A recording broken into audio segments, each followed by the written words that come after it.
realized that you pounded down 15 White Claws, and then you did four, then that wasn't enough, and you had to call somebody to bring you more alcohol. You blew a 1-0. When did you stop drinking? When's the last time you had a drink? Four, I woke up and I And John Shea runs. All right. Okay. And the record should reflect just briefly set it out that while we were waiting for the courtroom change, I had a bench conference with counsel, and given those discussions, Mr. Heenan was, prior to calling his case, sent over to Community Corrections to obtain a scram tether and also to take a full panel drug test. Went over, did that, came back a 0.10 on a PBT, could not have the scram tether put on because of that. And also came back in terms of his drug testing with a possible dilution in terms of the creatinine level. Came back positive for benzos, and came back for positives on benzos. Sir, you take Zoloft? do, sir. All right. How long have you had that prescription? Just started last night. I've taken it before, but I was in jail for 6 days, so I had to stop. And so then I started again. Oh, sorry. The new script is from 2 days ago. Sorry. Hold on. You got a prescription for Zoloft 2 days ago? Yes, Your Honor. I did. So rehab, I was in treatment, and they gave me a packet of Zoloft. So I've been using that, but I needed more. So I called my primary care doctor, and he prescribed, I think, 30. Okay, you had that prescription filled. Yes, Your Honor. And so, delivered. Hold on. I just need to back up for a moment because I'm trying to find out where you are right now and have a greater understanding. You were in rehab. When did you get out of rehab? May 12th, I believe. Okay. And when you got out of rehab, you had Zoloft. Yes, they send you home with a 30-day supply.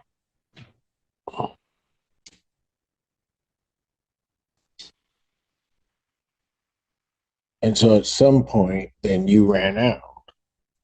No, I still have some, but I needed to call my doctor anyway and tell him about this. And so I asked for a refill. Okay. All right. Where were you in treatment? West Palm Beach, in it's called Hanley. It's a very good treatment center. To what? A very, very good treatment center. How long were you there? I was originally 30 days, but I extended to 45 voluntarily. Was there aftercare that was to follow that? There was. So I have a therapist. The University of Michigan IOP can't take me for 6 months because I missed an appointment, and because you missed an appointment with them. Yes, and that's their policy. Yeah. So since you missed that, they could. Have you been doing anything? Because you were supposed to go and do intensive outpatient. Yes. Right. So at the point that you're supposed to go into intensive outpatient, you find out that you can't get in at U of M. What do you do? So I have SoberLink, and my kids have a GAL. So I'm required to do multiple AA meetings a day. Okay, I get that. But in terms of an IOP, I mean, oh, sorry. But just go ahead if you want to talk.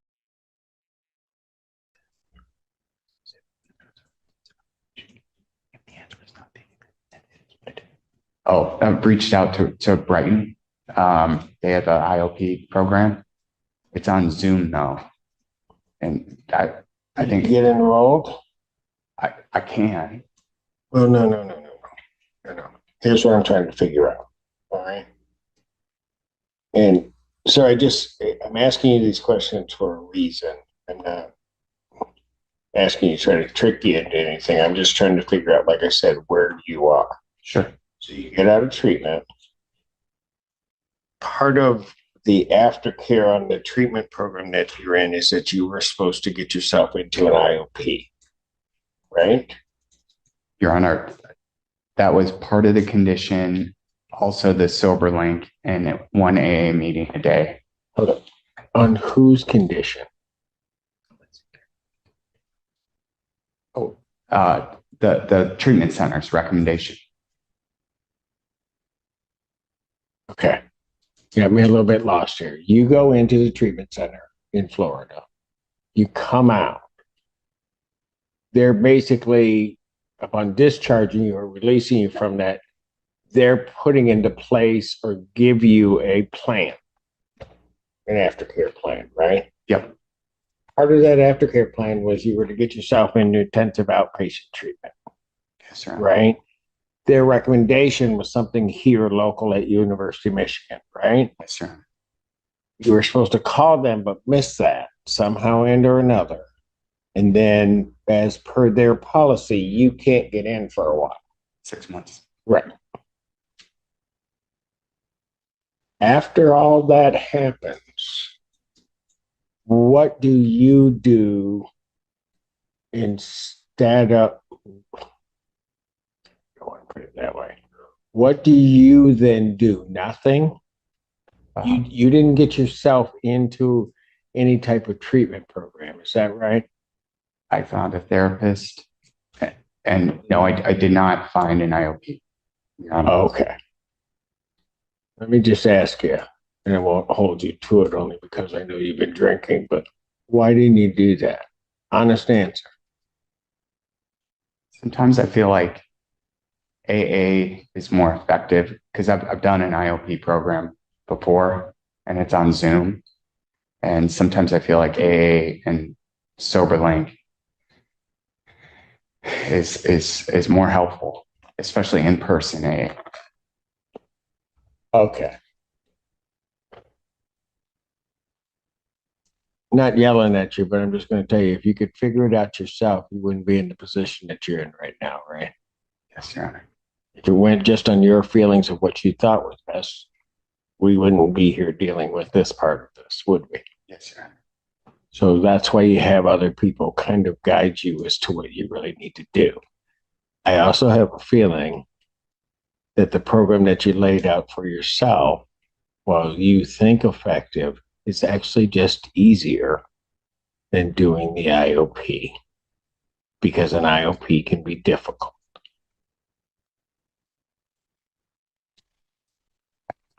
I desperately wanted that Michigan IOP 9 to 1, Monday, Wednesday, Thursday.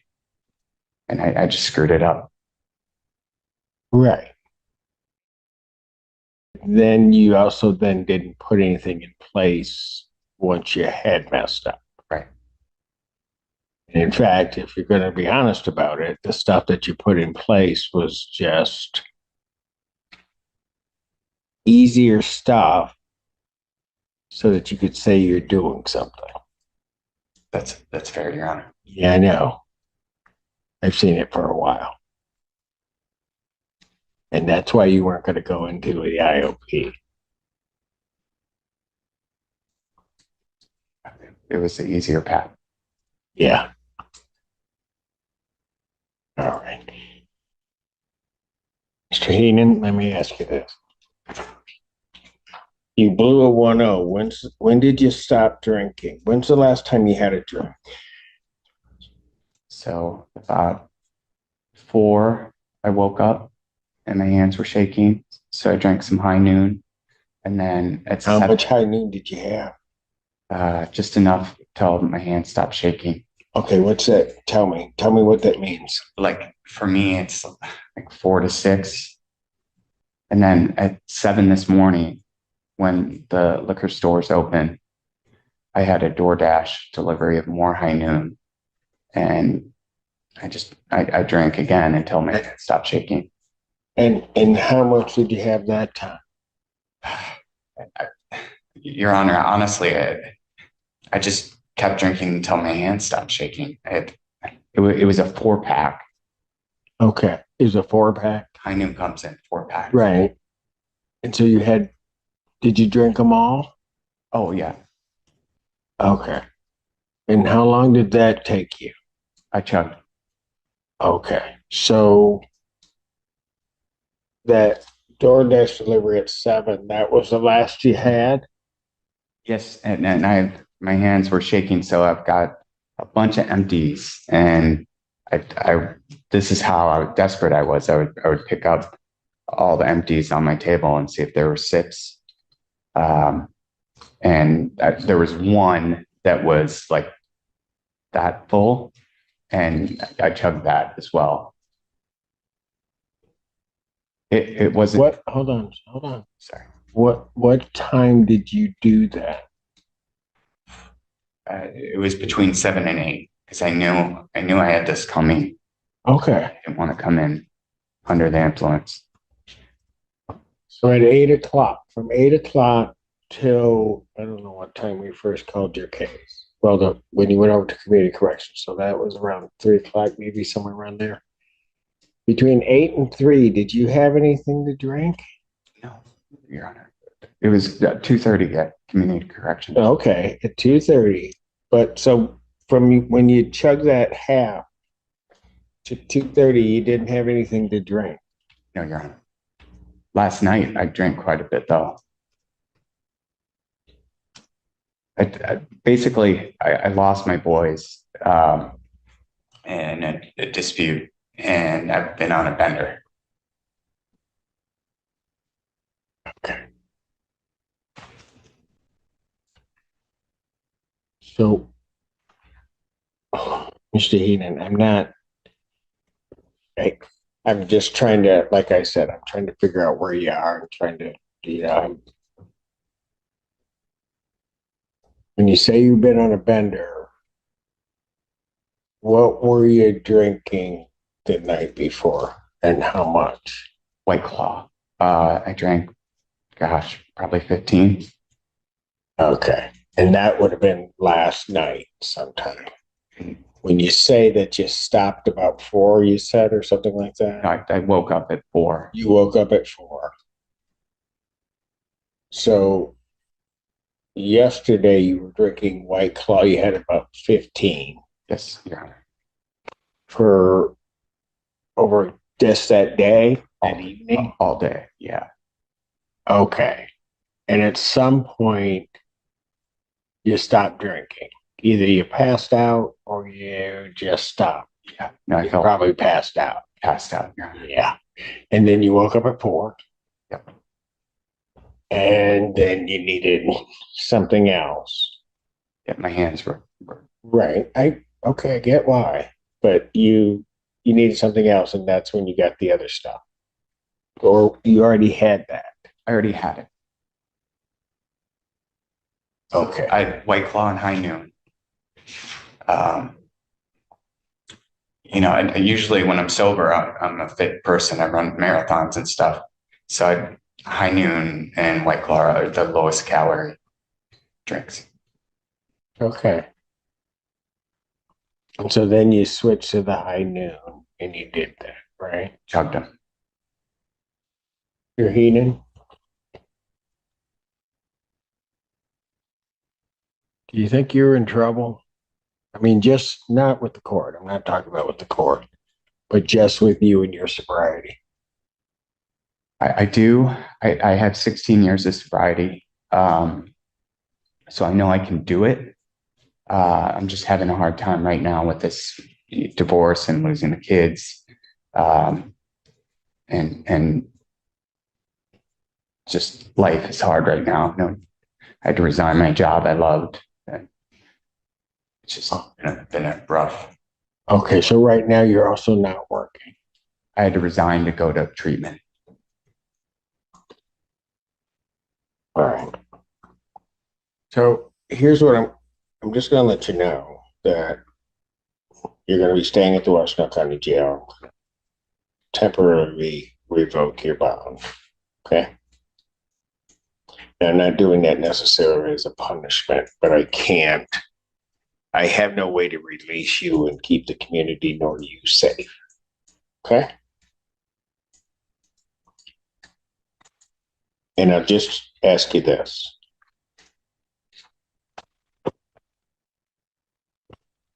You're going to come back tomorrow. Okay. And I'm going to set that for 9 o'clock or 10 o'clock tomorrow morning. When you come back, and I may ask you this tomorrow, but I want to know right now, what would you like to see happen right now for you? I would like it to scram, tether, and start taking antabuse. Okay, Mr. Heenan, is that what you really would like to see happen? I need some accountability, yes. Okay, but you also need some help. Right. I agree. I do have a sponsor. Have you called your sponsor? No, you haven't. Hold it. Answer my question. Have you called your sponsor? No, I was too embarrassed. Yeah. And the reason that you want the scram and the antabuse is because those are sort of easy things that I can do out of sight. Okay. You don't have to answer that. Okay. Okay, because I know what's going on. I've been doing this a minute. Okay. Between now and tomorrow morning, here's the thing that you're going to have to do. You're going to need artwork. This isn't going to be easy. And you have to get in your head, because you've done it before, but you have to get in your head that there's not going to be an easy path. This is going to be a hard path for you. And I think you really do know that inside. You just don't want it to come out. People don't come to me whenever they're before me and ask me, give me a hard way to go, Judge. They don't do that, right? So I'm not expecting you to necessarily say that to me. I'm just telling you, this isn't going to be this easy path, this shortcut. And you got to wrap your head around that, right? You just have to understand that. So we're going to try to get something in place for you, because I put it this way. If I let you out right now, you don't make it through the night without drinking. And you know that. Not with the scram. I could put that scream on you. You're going to drink. I spent. Oh, you're going to drink. Okay. That scram is not a magic bullet. It's not going to stop you. The only thing that scram is going to do, quite frankly, where you are, the only thing the scram is going to do is just tell on you. It's not going to stop you from drinking. Realize that you pounded down 15 White Claws, and then you did 4, then that wasn't enough, and you had to call somebody to bring you more alcohol. Do you think a thing around your ankle is going to stop you after that? No, it's not.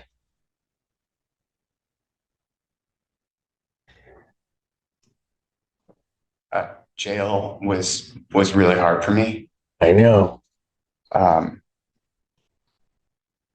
So that alone would stop me. For a while. I understand. And then we're going to see you tomorrow morning. And Mr. Heenan, you'll never Well, maybe one day you'll understand it. I'm not doing it to be me. I don't want to lose you. And I know if I let you out of here, there's a good chance we're going to lose you. Thank you.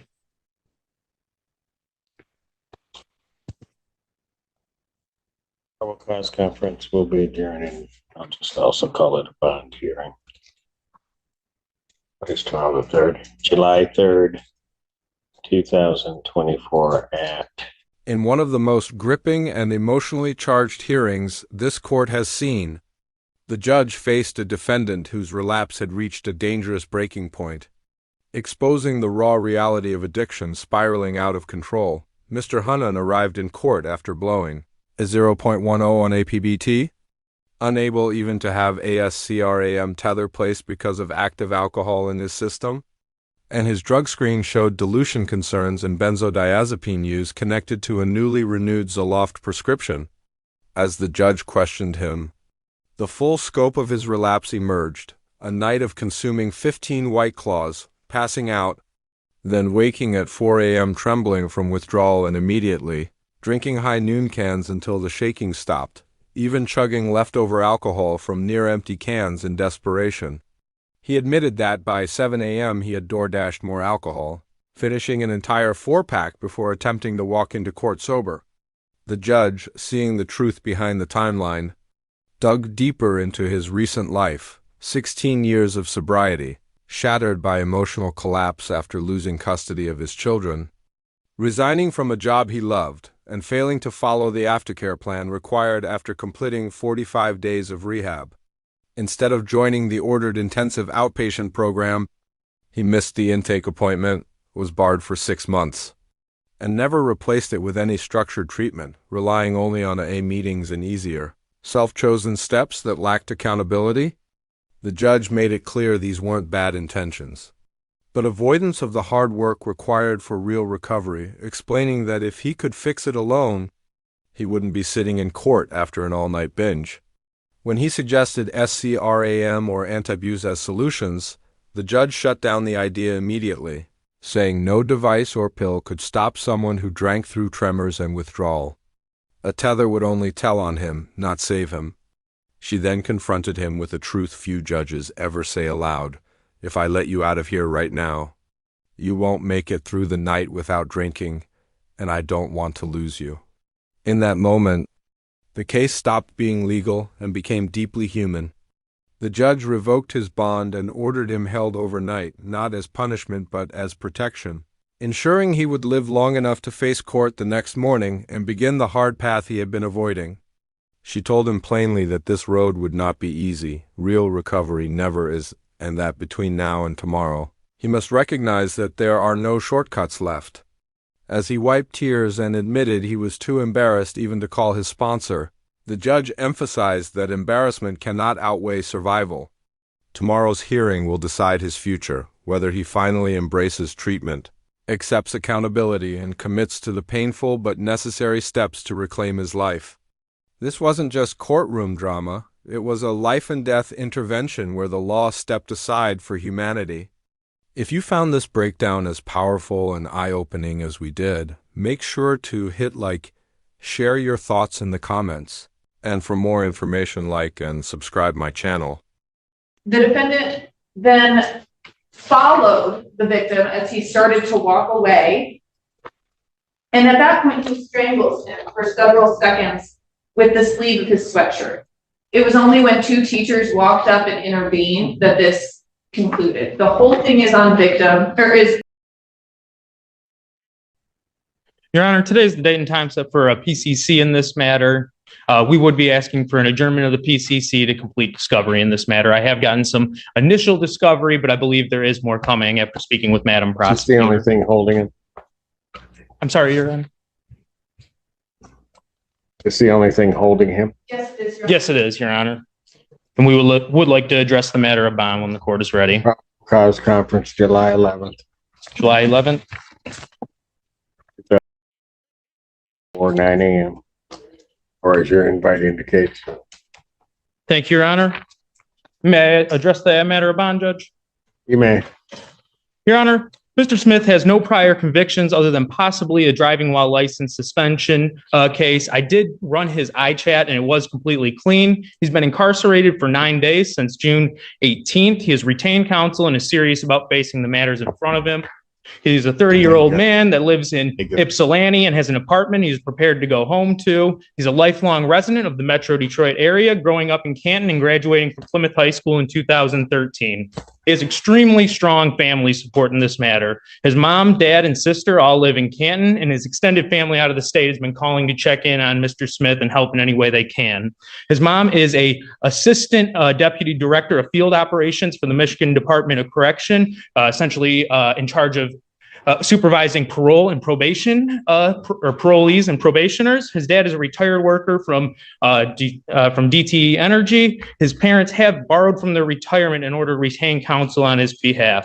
Speaking to Mr. Smith's work background, he's obviously resigned from his job due to this case, but he has been consistently employed since his senior year of high school, working in various industries like food service, manufacturing, trucking, and hospitality. He is confident that he can become employed should he be released in this matter, and he does believe he has a lead on a case or on a job to become a janitor. I have had a chance to review the police report in this matter, Judge. And I would note that there's no mention of any injury to the complaining witness or no mention of any medical treatment. And based on that police report, I've done a preliminary run of his sentencing guidelines, and assuming for the sake of this bond argument only, that if he were convicted of assault with intent to do great bodily harm and he were given points under OV3 for bodily injury requiring medical treatment, maximum points for psychological injury to the victim, and maximum points for exploitation of a vulnerable victim, his sentencing range would still be 0 to 17 months, meaning it would be an intermediate sanction since it's an under 18-month sanction. And as this court is well aware, jail is not an intermediate sanction. So that presumptively this would be a probation sentence. I understand how sentencing works. Go ahead, get to your end of your argument. Okay, concluding, Your Honor, I would note that there was 14 days between the arrest and the incident in this matter where there were no allegations of wrongdoing. Mr. Smith was proactive in looking out and getting a booked therapy appointment, which he would like to get back to. We'd be asking for a cash bond that Mr. Smith can afford because we do not believe he is a danger to the community or a flight risk. We'd ask for a $2,500 10% cash bond in this matter, Judge. Response. Your Honor, we originally requested a $75,000 cash as surety in this case, and we were given $75,000 with 10% privilege. This is a case that was completely captured on video. The defendant is a teacher at Ypsilanti, was a teacher at Ypsilanti High School. The victim in this case was a 14-year-old student. Here, the victim and the defendant appear to have gotten into a verbal argument. At one point, the defendant instructed the victim to do push-ups. The victim told the defendant that he was unable to do so because he had a wrist injury. And then at that point, the defendant got in the 14-year-old space and said, "That's some bitch ass shit." The defendant then followed the victim as he started to walk away. And at that point, he strangles him for several seconds with the sleeve of his sweatshirt. It was only when two teachers walked up and intervened that this concluded. The whole thing is on is on video. And aside from the physical acts of the defendant, what is extremely concerning is that in his own words, in his statement to law enforcement, when asked what happened, he said he had a headache and he snapped and he knew it wasn't right. So I'm significantly concerned based off of the nature of the physical acts, which were all caught on video, but also the defendant's own admissions here about what exactly happened. May I have a brief rebuttal, Your Honor? Even with the series, There was a 14-year-old, he was a teacher, and there was a strangulation. those are the allegations, Your Honor. Yeah, go ahead with your response. And even with the seriousness of these allegations, we fully recognize the seriousness. I think the guideline argument remains that this still is a presumptive probation. And I think to the danger of the community, I think the 14 days between between the incident and arrest, where there was no court order in place, where there's no allegations of wrongdoing, speak to the danger of the community that Mr. Smith is. And I believe that that danger can be mitigated with reasonable terms of bonds, such as possibly a tether or a cash bond that he may afford, which we would ask for 2,500, 10%, Your Honor. There's a 75,000, 10% bond. I understand, Judge. They didn't request that I raise it. I actually should raise it, given what I've heard. I will not. However, your motion for bond reduction is denied.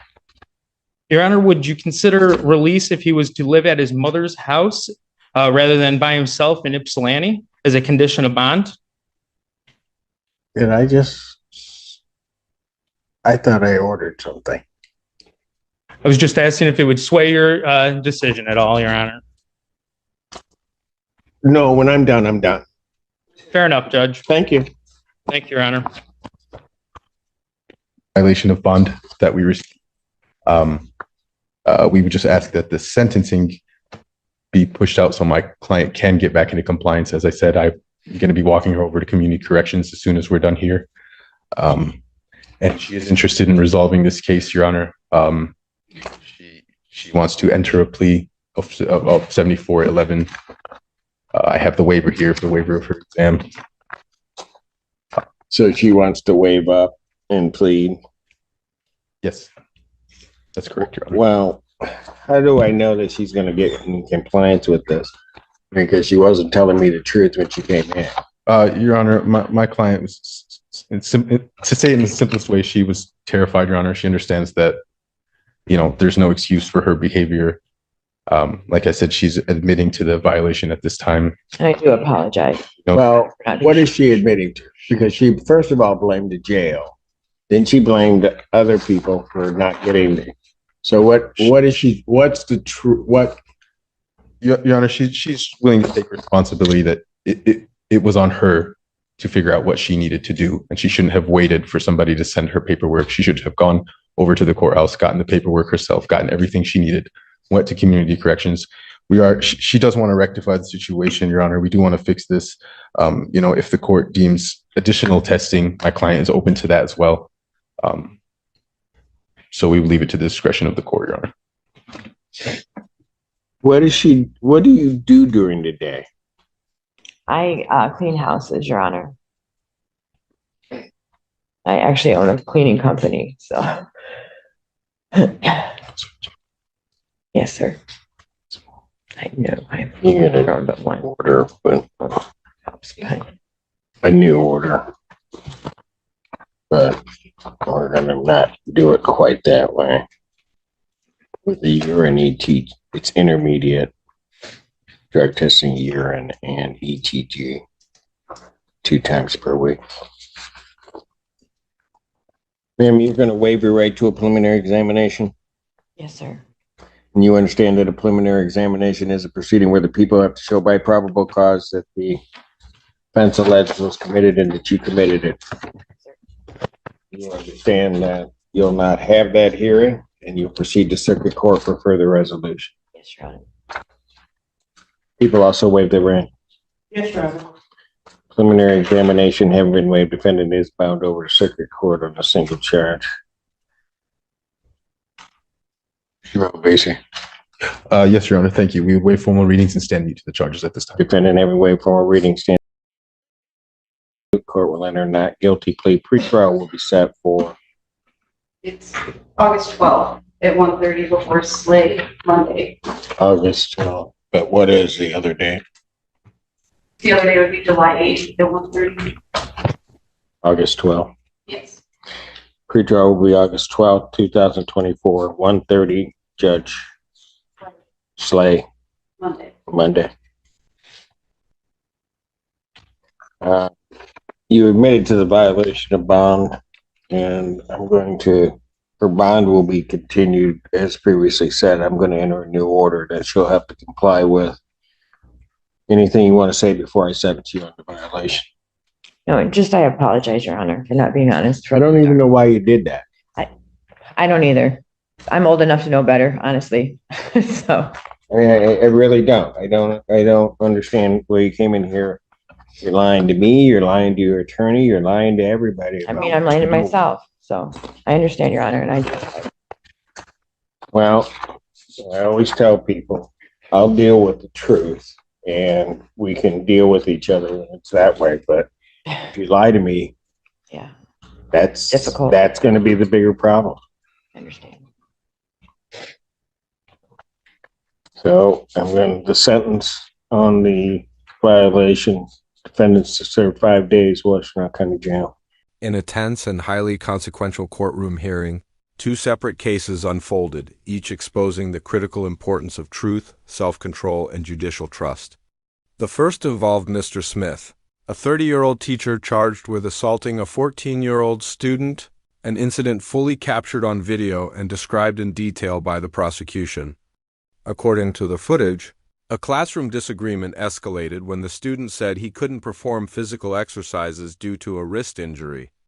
Mr. Smith reportedly got in his face, cursed at him, followed him as he walked away, and then wrapped his sweatshirt sleeve around the student's neck, strangling him for several seconds until two teachers intervened. The judge emphasized the seriousness of both the physical act and Mr. Smith's own admission to police, where he stated he had a headache, snapped, and knew he was wrong.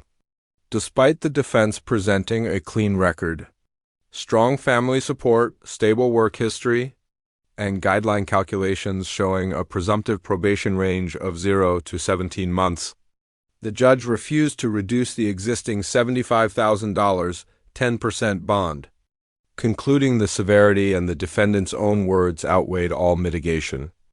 Even when defense offered an alternative releasing him to live under his mother's supervision, the judge sharply replied, "When I'm done," making it clear the matter was settled.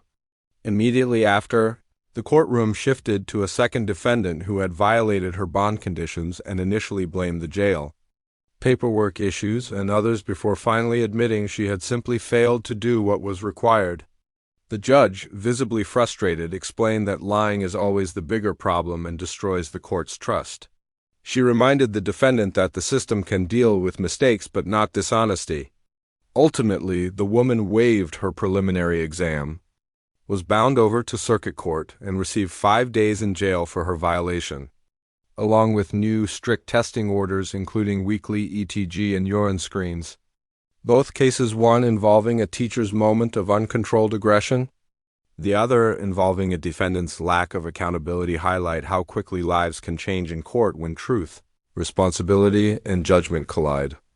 These hearings show that judges prioritize community safety, honesty, and credibility above everything else, and that a single impulsive act or a single dishonest moment can reshape a person's entire legal future. If you found this breakdown as shocking and eye-opening as we did, make sure to hit the like button, share your thoughts in the comments, and for more information, like and subscribe my channel.